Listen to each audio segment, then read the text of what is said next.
The saying, give a man a fish and you feed him for a day, teach a man to fish and you feed him for a lifetime, I truly believe relates to leadership. As a leader, do you ever find that an awful lot of your day is answering people's questions and solving people's problems, even though actually you have a suspicion they probably could do that themselves? And as leaders, we do have experience and we do have knowledge that is absolutely fine to share with others in the right situation. However, are we really helping people? So in fact, when we do give advice and share our experiences, are we in fact feeding them just for the day, so they will come back another day? What we want to do, of course, is to teach them to fish. But by just feeding them, we're also probably feeding something in ourselves. I know that I have a real need for recognition and also to be needed. And that helps me in an awful lot of aspects of my life. But in leadership and coaching, it can be a real hindrance. When someone asks me for my advice, I absolutely love that. I'm helping them, aren't I? But in essence, I'm really just truly filling a need in myself. So when I came across really what coaching was all about, which is giving somebody else the capacity to solve their own problems by getting them to explore their own situation, that really did enlighten me as to what we can do for other people. So rather than feeding me, it's all about that person. I came across a story a number of years ago which really helps me relate and think about what I'm doing to help other people. And that's the story of a man who came across a butterfly cocoon.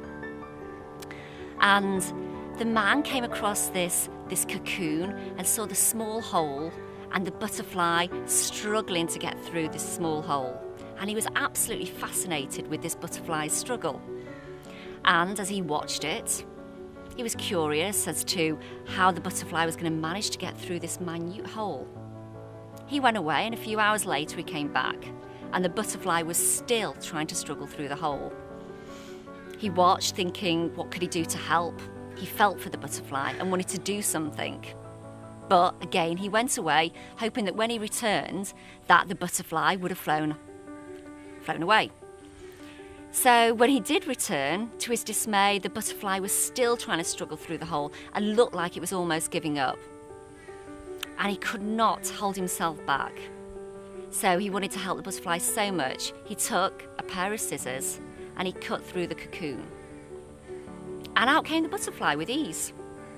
But to his absolute horror, instead of the butterfly that he expected, the butterfly had an engorged body and withered wings.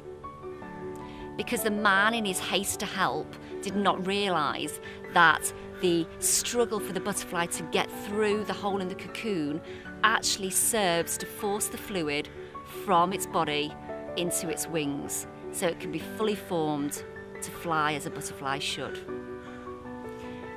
So that story stays with me and helps remind me of when I'm leading and coaching as to what I can do in service for other people.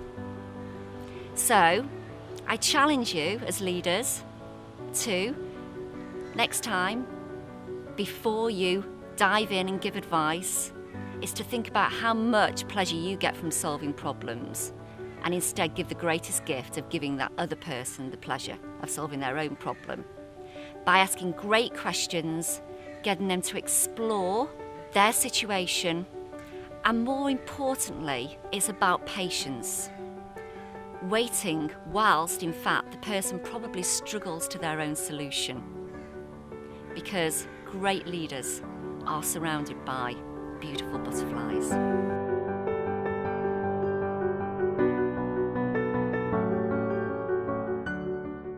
For more videos and information about Bluepoint, visit us on the web at bluepointleadership.com.